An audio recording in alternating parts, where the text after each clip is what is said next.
कि श्रेयस अय्यर या फिर पैट कमिंस कौन अपनी टीम को सबसे पहले फाइनल में ले जाएगा। क्या वहां पर कोई एक ऐसी टीम होगी जो अपने दोनों यहाँ पर प्लेऑफ के मुकाबले हार जाएगी, या फिर ये दोनों टीम ही होंगी फाइनलिस्ट, ये देखने वाली बात है। लेकिन फिलहाल फोकस करते हैं कल के मुकाबले पे, जहां पर केकेआर जो कि पहली टीम थी क्वालिफिकेशंस में अपना नाम दर्ज करने वाली, वो खेलेगी सनराइज हैदराबाद से। लेकिन पैट कमिंस जैसे प्लेयर जो कि कप्तानी कर रहे हैं सनराइज हैदराबाद की, उन्हें ऐसे गेम्स का एक्सपीरियंस जरूर होता है, क्योंकि प्लेऑफ के गेम्स हैं। यहाँ पर हर गेम मस्ट विन है आपके लिए, आप एक भी गलती नहीं कर सकते। हालांकि एक चांस और मिलेगा इन दोनों में से किसी एक को जो हारेगा, लेकिन जो एलिमिनेटर का मुकाबला है राजस्थान बनाम आरसीबी का, वहां पर सिर्फ एक ही चांस है आपके पास।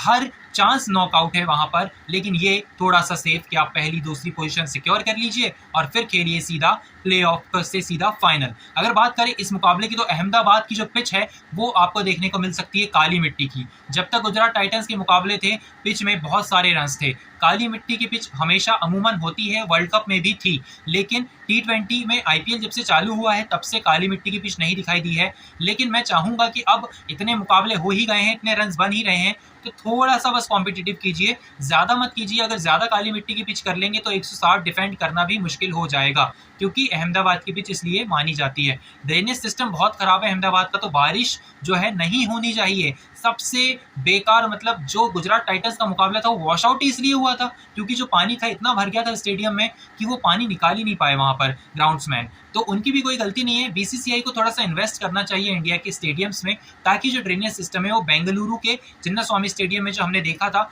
बहुत बढ़िया, आपने वो वीडियो जरूर देखा होगा कि पानी जैसे सोख रहा था स्टेडियम, उस तरीके का होना चाहिए। हमने यूके में देखा है वैसे स्टेडियम्स में, हमें इंडिया के स्टेडियम्स में वैसी चीजें चाहिए, वैसी टेक्नोलॉजी चाहिए जो तुरंत पानी को सोख ले, जो ज्यादा टाइम ना ले कि हमारे स्टेडियम्स में ज्यादा वेट करना पड़ रहा है और फिर मैच डिले हो जा रहा है या रद्द हो जा रहा है। प्लेऑफ के लिए एक्स्ट्रा टाइम जरूर है, लेकिन उतना भी एक्स्ट्रा नहीं है कि आप जो है मैच को शिफ्ट ही कर दें। इतना कोई रिजर्व डे वाला जो चोचले हैं ज्यादा है नहीं। लेकिन अगर बात करें इस मुकाबले की, तो आप पिच की मैंने बात कर ली है, तो इसमें रन्स होने चाहिए थोड़े बहुत कि 200 तो एटलीस्ट बने।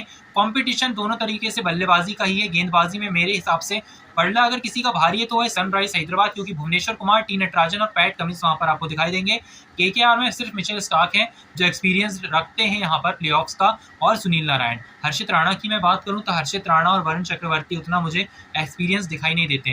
राहुल त्रिपाठी खेल रहे हैं लेकिन सनराइज हैदराबाद से खेल रहे हैं, तो केकेआर के अगेंस्ट कैसा प्रदर्शन रहता है देखने वाली बात है।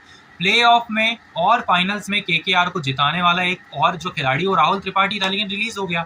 अब वो खेल रहा है हैदराबाद की तरफ से, वो भी एक चैंपियन टीम है। देखने वाली बात है, कल का मुकाबला इंटरेस्टिंग है। मेरे हिसाब से 67% ऑफ चांसेस है कि केकेआर इस मुकाबले को जीते, क्योंकि जो बल्लेबाजी है ट्रेविस हेड और अभिषेक शर्मा को आउट कर लीजिए, 160 पे आप रोक सकते हैं सनराइज स्कोर। 160 डिफेंड करना, आई थिंक चेस करना कोई बहुत बड़ी बात यहाँ पर होगी नहीं। लेकिन अगर मैं बात करूँ इस मुकाबले की, तो अगर टॉस आप जीतते हैं तो आपको पहले करनी चाहिए गेंदबाजी। अगर रन है तो काली मिट्टी के पीछे तो बिल्कुल भी गेंदबाजी मत कीजिए, डिफेंड कर सकते हो आप। 160, 150, 170 आपकी गेंदबाजी में वो दमखम है। तो मैंने अपनी फैंटेसी क्रिकेट 11 में भी सारे एक्सपीरियंस प्लेयर ही रखे हैं। लेकिन अगर मैं बात करूँ इस मुकाबले की, तो आपको कौन कौन दिखाई देता है एक्सपीरियंस, वो है मिचेल स्टार्क, पैट कमिंस आपको दिखाई देते हैं, श्रेयस अय्यर, आपको राहुल त्रिपाठी दिखाई देते हैं, आपको दिखाई देते हैं रहमानुल्लाह गुरबाज। लेकिन रहमानुल्लाह गुरबाज कभी कोई नॉकआउट खेले नहीं है, और हेनरिक क्लासन भी नॉकआउट में उतना अच्छा प्रदर्शन रखते नहीं है, इसलिए मैंने गुरबाज को अपनी टीम में रखा हुआ है। आप चाहे तो नितेश रेड्डी को हटाकर अपनी टीम से आप हेनरिक क्लासन को रख लीजिए। मेरे हिसाब से अगर कोई मुकाबला जिता सकते हैं ना, वो मैंने रिंकू को भी अपनी टीम में नहीं रखा हुआ है फिलहाल।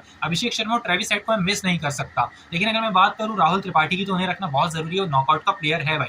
और अगर मैं बात करूँ आनंद रसल की, सुनील नारायण की, के नितेश रेड्डी को, तो उन्हें रखना भी बहुत जरूरी था मेरे लिए, क्योंकि के नितेश रेड्डी आपको पता होगा आंध्र प्रदेश प्रीमियर लीग में अभी 16 लाख की उनकी बिड थी। 20 लाख में तो आईपीएल में ही खेल रहे हैं, तो अगर वो स्टेट की लीग में 16 लाख में खेल रहे हैं, इसका मतलब आप देखिए अगले साल उनकी बिड 3-4 करोड़ शायद हो सकता है। लेकिन मेगा ऑप्शन है, बहुत सारे प्लेयर्स हैं, तो हो सकता है 1-2 करोड़ में भी सेटलमेंट हो जाए। लेकिन के Nitesh Reddy is a class player, मतलब बहुत पसंद है मुझे। वो जब अटैक करते हैं, हैदराबाद का जो लोअर ऑर्डर उन्हें संभाल रखा है। लेकिन बात करूँ गेंदबाजी की, तो वहाँ पर भुवनेश्वर कुमार, पैट कमिंस और मिचेल स्टार्क के अलावा मुझे कोई दिखाई नहीं दिया एक्सपीरियंस के हिसाब से। और प्लेऑफ में आपको सबसे बड़ी चीज क्या चाहिए, जो प्रेशर हैंडल करे। प्रेशर हैंडल कौन कर सकता है?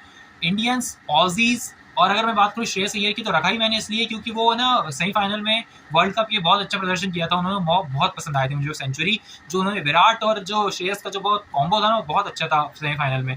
मैं चाहता हूँ कि श्रेयस अय्यर के रन आए इस मुकाबले में भी, और मैं चाहता हूँ मिचेल स्टार्क और पैट कमिंस, भुवनेश्वर कुमार और यहाँ पर रसल और नारायण इसी तरीके से प्रदर्शन करे जैसी मेरी उम्मीद है। Thank you so much for watching. I will meet you in the next video, जो कि होगा राजस्थान रॉयल्स वर्सेस आरसीबी का। Till then stay tuned.